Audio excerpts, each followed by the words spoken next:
ঢুকিলে গাছকে নেহাটা গেছে মনে করছে রস খালি দেয় আর দাম বুঝলে খালি রস দামে তো ঢুকে যায় গাছ হাঁটাতে কত কষ্ট কি আসে বিশ্বাস স্যার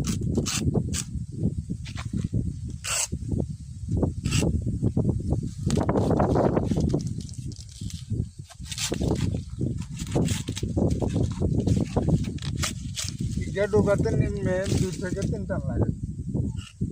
আর আমরা বেয়ানে আয় কর এখানে কমাই দেন না শীত খায় আরে গাছের কষ্ট আরে শীত কত কাঁফি রাতে 4টা বাজে উঠি তো দোয়া করবেন সবাই নাম্বার দিয়ে থাকবো ফোন দিবেন রস লাগলে রাখি আসসালামু আলাইকুম